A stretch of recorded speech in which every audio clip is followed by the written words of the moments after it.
What does your wedding photographer see when she looks through the lens? What do you want her to see?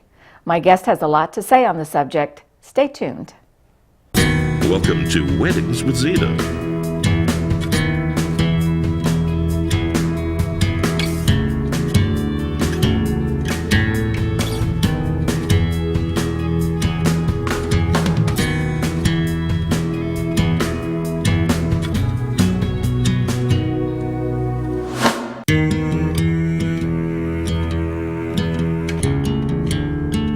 Here's your host and producer, Zita Christian. Hi everyone, welcome to the show. My guest tonight is a Connecticut photographer. Her name is AmberJones. Amber, thanks for being on the show tonight. Thank you. You know, Amber and I met at the big Connecticut Wedding Expo in Hartford a while back, and I remember as I was walking by your booth being so inspired by all the romance that was in your photos, and I said, oh, I must have that photographer on the show. In preparing for it, I was looking at your brochure, and because I'm also a writer, I am so drawn by certain words, and I loved how you explored the meaning of the word moment. Could you explain a little of that for the viewers? Absolutely. Moments are what make your wedding. Moments, it's your bridesmaids or your mom helping you put on your dress. It's when your fiance sees you for the first time in your gown. It's when you walk down the aisle. And those moments are something that you want to have photographed. Yeah. And it's important to me that my couples see the word moment because I want it to resonate with them when they're choosing their wedding photographer. I think that's smart because I realize too that, you know, let's say the wedding day, hours and hours and hours, but it's made up of these little precise little pieces that when they are strung together like a pearls on a necklace or something, they create a whole story of what happened that day. A little bit about your background. So when you started out as a photographer, were you working initially for somebody else? No, I started on my own right out of college. You launched right in. I launched right in. That's brave. That's brave. Well, so I'm assuming then from the learning curve with anything, what were the challenges? What was why the decision to launch on your own right away? Well, when I graduated college, I was living in San Diego at the time, and I started my business there. And I really wanted to create my own look for my business. And I didn't want to have the constraints of working with someone else. There are absolutely pluses to working with another photographer. You have someone to mentor you and to help you along. And then when I moved to Connecticut in 2010, I interviewed with another photographer, and I just didn't see it working out very well for either of us. And so I launched into having my own business, and I loved what I was able to create. And any regrets? I mean, when you think about the fact that you launched on your own, as an entrepreneur myself, I think about, well, it's wonderful because I have the freedom to do things the way I want to. Sure. And when things go right, I take the credit for it. When things go wrong, man, there's nobody else to blame. So what kind of things did you learn from experience of doing things on your own in those early years? Being on your own is hard. I definitely learned a lot of things. I opened a studio in West Hartford, and it's a lot of effort, a lot of time. Oh my gosh, yeah. And I learned that, landlords aren't exactly all that they say they're going to be. And that was a learning experience for me. And then previously, along down the line, I was able to meet an amazing photographer who's become my business coach. And so he's helping me move on to bigger and better things. So you, in a sense, you did find a mentor, just not in the traditional way of a photographer studying with somebody else first. Right. That's excellent. So, I want to talk a little bit about style. I know for writers are often, after several books, an avid reader can identify a writer by what's called a certain thumbprint, a certain theme to a story, or a certain emotion that is evoked. The picture is painted in words, and I think there must be something similar for a photographer where you have a certain essence, style. How would you describe yours? I definitely love the romantic and classic feel. Perfect. Oh, that I agree. I mean, I think your work is so romantic. Thank you. Yeah. Do you do more than weddings? I think about like specialties. I mean, I asked you to be on because this is a show about weddings. You do other things as well, though, don't you? I do. One of the largest parts of my business is boudoir photography.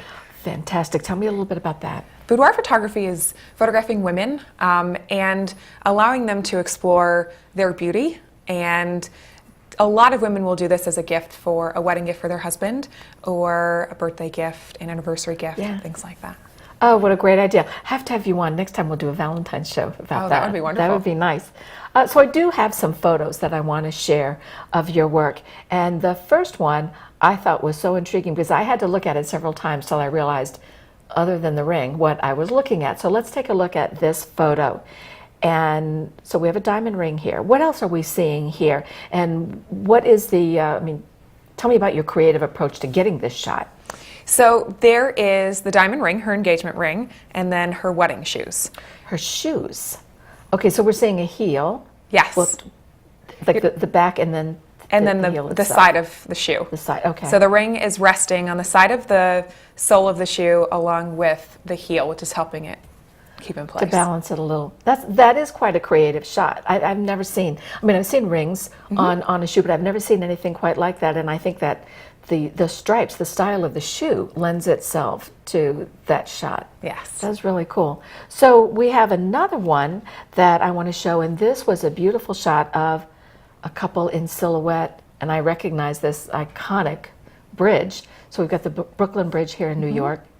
And tell me about this. What's going on in this shot? So this shot has a couple who currently lives in Brooklyn, and when we did their engagement shoot, we definitely wanted something that meant something to them. So I told them, she goes, well, would you come to Brooklyn? And I was like, yes, I will, absolutely. So we made our way to Brooklyn, and it was not hard to convince them to get up at sunrise, before sunrise, to be at the Brooklyn Bridge for sunrise. My gosh, I was going to say that's a sunrise shot. Yes. That meant, so you had to get up really early to get to Brooklyn. Well, or to go the night before. We went the night before, my husband and I did, and Good. he was my assistant for the morning. Very nice. And this couple was so great. I photographed their wedding in Hartford the following summer. And it's something that we can just have and get to know each other, which is really important with engagement sessions. Do you always do an engagement session? Is that always part of your work with a couple? That is my ideal situation. Not everyone wants an engagement session. Some people will do an engagement session with another photographer and not realize that it's actually included with most wedding packages. Oh, okay, that's good to know.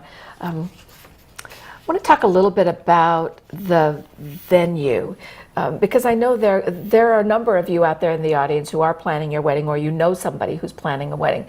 And from my work as an officiant, I'm always mindful of the role that the venue itself plays. I imagine it's even more so for a photographer. So in terms of knowing a venue, talk to me about some of the things that are important for you as a photographer.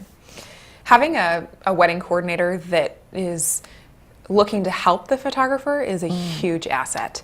When we have venues that aren't as helpful, it's really hard to get the images that you want, so you can create images for your clients that they love.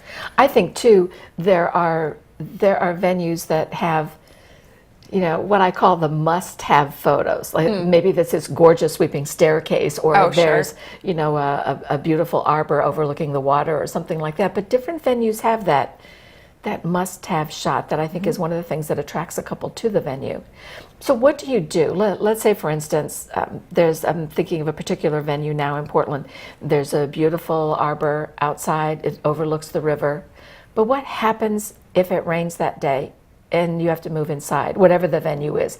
How do you, as a photographer, compensate for the fact that that longed-for shot is not going to happen? Well, being prepared with the lighting equipment, with the different camera equipment and lenses will help create images that they're still going to love inside. Now, if you have a very adventurous bride and groom, you can get some incredible rain shots, and you could still use that arbor and outside, and as long as it's towards the end of the evening, they're they might be more willing to Yeah, be there a little you more go. adventurous. That's a good point. And that when you mentioned about the lighting too and about the lenses, what about candlelight? Can you? Is it something that you adjust like as the evening goes on, and things maybe get darker, or maybe a different tactic? I remember one wedding I did. It was raining outside, and we had to move to the Plan B. Plan B was not ideal. I mean, a lot of places the Plan A is gorgeous. Right. Plan B sometimes leaves something to be desired, and that was the case here. But the photographer was able to, I don't know what the technical term is, but it was a shadowing or a softening of things, and the harsh lines inside just disappeared. Yeah, the depth of field is probably what you're talking about, and being able to use the different tools that you learn over the years to create images that aren't as harsh or that can kind of blur the ugliness Yeah. out of the image. Yeah. That's good to know. So if you're looking for a wedding photographer, be sure that this is a photographer who can turn that Plan B into something gorgeous. Let's take a look at one of the other pictures we have here. These I liked because they were, at least to me, unusual venues, or they were something outside of our Connecticut boundaries. So this couple here, where is this taken? This is taken on the Brooklyn Bridge. Oh, this is on the bridge. This is on the bridge. Okay. That's a beautiful shot. Now, do you go outside of the state a lot? Every once in a while. I love traveling. I'd love to go anywhere. Well, I have to tell you, one of my crew members, Sharon, and I were talking earlier when we were looking at those pictures, and so many of yours, we were saying, oh my gosh, that could be a shot on the cover of a romance novel. And that's a beautiful one. That was really nice. There's another one here too, very interesting. You have a bride in front of a carousel. Now, that's not in Connecticut, is No, it? that is in Brooklyn. Another Brooklyn, okay. And that is Jane's Carousel. And I know you asked before about permits and Yeah, whether or not you would need them. Yeah. And yes, you do need permits. We actually rented this for a few hours. This was a styled photo shoot that we put together, so this is not a real bride. She is a model. And we do styled shoots. I do styled shoots because we can be more creative. We can take the time and go to a different location and really create something that's special. Oh, okay, that answers another question I had then, because I wondered, where are the other people? So to do a styled shoot, you rented the space for a while so that you wouldn't have Right. other people. Okay, I get it. Yeah, that was very pretty. The day of the wedding, when do you arrive? How early do you arrive at the venue or at the home of the bride or groom? It all depends on the couple. Okay. Some couples want getting ready photos, so I'll arrive about 45 minutes to an hour before. She's ready to get her dress on, so we get those really nice bridesmaids and bride shots of them having their robes on and having their hair and makeup done, and then we move on to getting her dress, and then we go on from there. All right. And then when you're actually doing the shoot of the wedding itself, whenever it starts, do you work solo? Do you have a second shooter, or is that also something that's up to the couple? It's a mixed group. I have a few different packages. Sometimes it's just me, and sometimes I work with another photographer. Okay. And I imagine too that if there are a lot of people, or if the venue's huge or something, there's more of a need for a second shooter. When you're working with a couple and you sit down to talk with them, do you help them create the shot list? Be sure you get grandparents here, and be sure you get the little ones and that sort of thing. And do you help a couple create that list? Because I keep thinking, what if they forget somebody? Yeah. So do you do that? Do you work with them? I do work with them, but a lot of the time we have a standard shot list that most of all of us photographers use. Okay. It's, mom and dad and bride, and mom and dad and bride and groom, and we have this running shot list in our mind. I always ask my clients, what is that photo that you're going to miss if we don't get it? That's out of the box. Whether one bride said, oh, well, I played on my volleyball team in college, so I want all of my volleyball players and me. Nice. And if I didn't know that or I didn't ask, she wouldn't have thought of that. And then at the end of the night, she was like, oh no, I didn't get that. And it's too late. And it's too late. Yeah. A question I love to ask photographers, the pros and cons from your perspective of the first look, and that is when the couple see each other before actually walking down the aisle, versus the traditional, you have a groom waiting at the end of the aisle and you have the bride coming down the aisle. And I just want to clarify too, I'm using those terms bride and groom, but as a very strong supporter of marriage equality, this also works 2 brides, 2 grooms. So, but just for the language, you have a groom standing up at the head of the aisle, the bride is walking down, and it's the first time that he has seen her, or they see each other before the wedding actually starts. What are the pros and cons? The pros of doing a first look is you have more time for your photographs. Okay. That works really well if you have a constrained time in between the end of your ceremony to the start of your reception. An hour block is a hard limit, and it's really tight to get all the photos in that you might want. So doing a first look is good for that. The cons of a first look, if you don't want one, is that a lot of brides will have that moment that they think that walking down the aisle and the first time that he sees you is the best moment. I was dead set against doing a first look for our wedding, and I wish we did one. But I wanted that moment, and it was great, but we had restrictions that our priest put on our ceremony. And so one of the pros of walking down the aisle and him seeing that is it's very traditional, and you can have that moment. And when you think back on your wedding and you think, oh yeah, that moment he saw me. And that's when it's great having 2 photographers, because you can really get that moment that he sees you for the first time, as well as the moment that she sees him for the first time as well. As the officiant, I'm standing up at the front, and I'll look at the groom, watching his face as he's seeing her come down the aisle. And I noticed something I expected to see, that sometimes his eyes will water, or you see a little quiver at the lip, and it's so, it betrays such tender emotion, and I think it's beautiful. And I remember thinking at one time that nothing could be as powerful, and yet I saw images from a first look of a different couple, obviously, and they shared that it was a different look. It was such joy, and that joy was what I saw then on his face when he came down the aisle, and that was just as powerful and just as beautiful. So yeah, there are trade-offs, but I think both are wonderful. They are. Yeah, I don't think there's a wrong choice. What about unplugged, or a version thereof? And by unplugged, for you in the viewing audience, that's that idea of, usually it's the officiant saying to the guests, no cameras, put your cameras down, put your cell phones down, versus take all the pictures you want, hashtag my wedding. So what's your thought on that? I love unplugged weddings.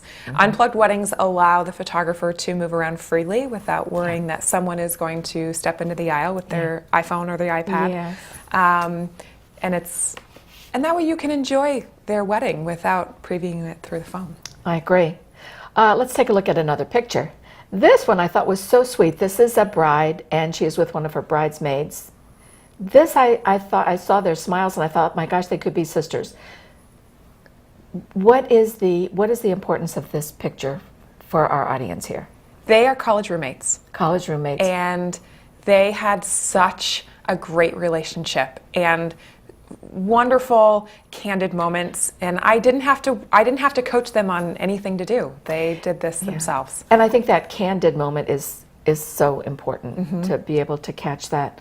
Do you ask, before the ceremony begins, do you ask the officiant to be sure to step aside for the first kiss? I always do, because I figure they don't need me in that picture. But I think sometimes I think people need to be reminded. I never have. I've never asked, but it's certainly something I will do in the future. Because I don't think any of us would mind. We have another shot here too, and this was one of the ones I love too. This is a bride by a tree, and I love that tree and the branches. It occurred to me that had to be a challenge with all the sunlight.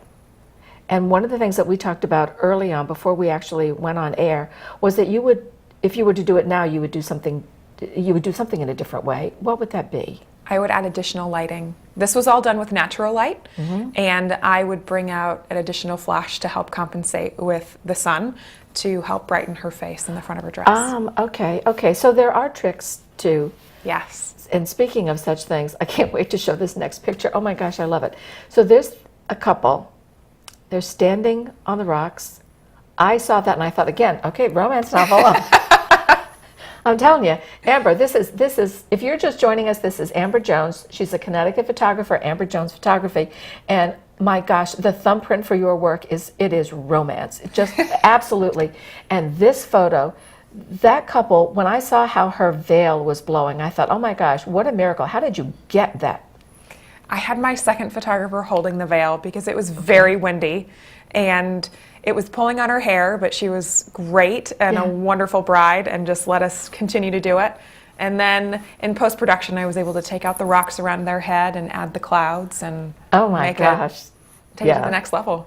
Oh yeah, that's definitely, that is gorgeous. If you are in a situation where there's a lot of shade, I'm thinking about, part sun, part shade, but particularly a gazebo. I've done a couple weddings where that's tough. Yes. I mean, what do you do? You expose for the people. Yeah. You just make sure that they're properly exposed for, and then if the background is overexposed or too bright, you just want to make sure the people are. Yeah, that can be tough, and I love the photographers who, this happened a couple times for me, that they came up and talked to us ahead of time and said, your pictures are going to be better if you step out here as opposed to being half in shadow, and even though it was a beautiful idea, right? But it didn't do anything for the pictures unless we stepped out. Let's see, we are a public access show, so I can't get into specifics, but I am going to ask you, when you are working with a couple, you mentioned packages, and I'm assuming packages include hours or the day of the week or the number of shooters, that kind of thing. Is that correct? Yes. So packages include the whole list of things: engagement sessions, albums, hours for wedding photography and coverage, and things of that sort. Okay. What when a couple, I should let everybody know too, if you're watching this now and you're thinking, oh my gosh, I want to talk more with Amber, you can get a lot more information by going to your website. You've got a lot of information on there. So how far in advance should a couple book their photographer? And it might be different in other parts of the country, but here in New England, what's about a good benchmark for booking? As soon as you know. As soon as you get engaged, book your venue, know your date, contact the photographer that you want. Fall weddings typically book out 18 months to 2 years in advance. Fall is a wonderful time. It's nice, cool, and beautiful. Yes. And summer weddings about 12 to 18 months in advance. That's good to know. That's very good to know. Most couples have a wedding budget they have to work with, and I understand the DIY, the do-it-yourself bride or couple. They have budgetary constraints. But what does the DIY bride miss? What does that couple miss by not hiring a professional photographer? Excellent, beautiful photographs. Yeah. It's your wedding. It's the one thing that you have to look back on, other than if you have a wedding videographer, and that's something that I think you're going to want. I think too that you mentioned before about knowing certain shots. I think there's certain shots that people would miss, or the quality of a shot, or having a professional know that a certain part of the ceremony is going to happen now, or you want to be sure to catch that first kiss moment, which I just think is so special. But having said that, that there are going to be couples who, for whatever reasons, maybe they have 6 people altogether who are going to be there, and they're going to have a friend take pictures. Is there any one suggestion that you could give to them? If they are going to hire a photographer? No, if they have to do it themselves. If they have to do it themselves. If they have to do it themselves,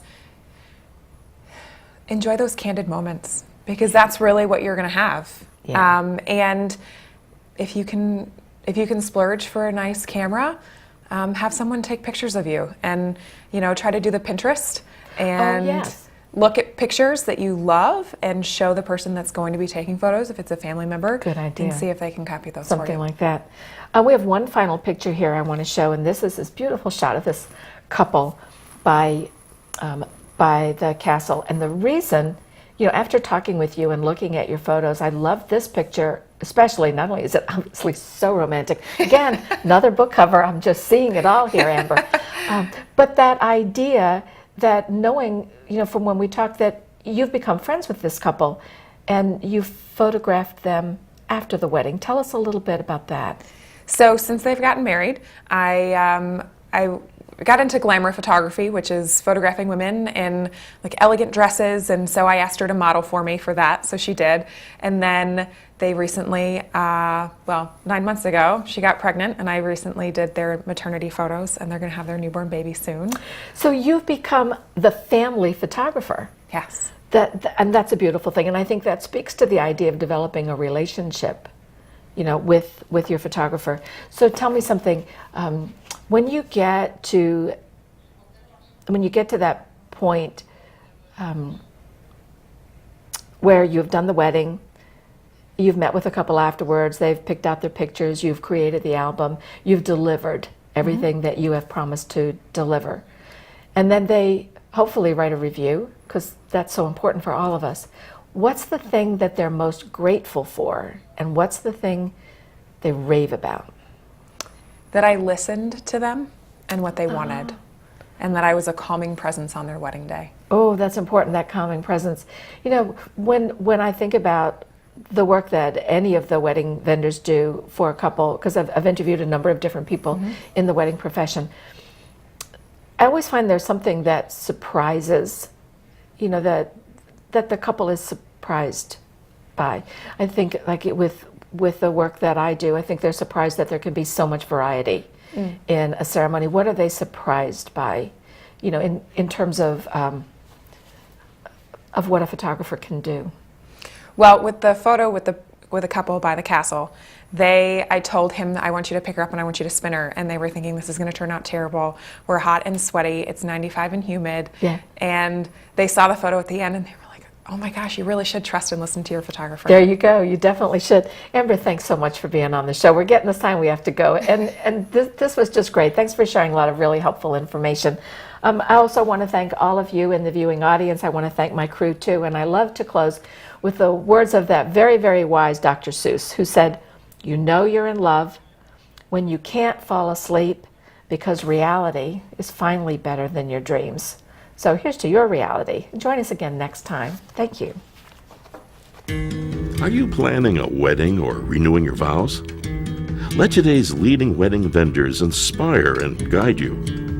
To learn about upcoming guests and join the discussion, like us on Facebook, Zita TV. Weddings with Zita is a program of Moon River Rituals. For more information, visit zitatv.com.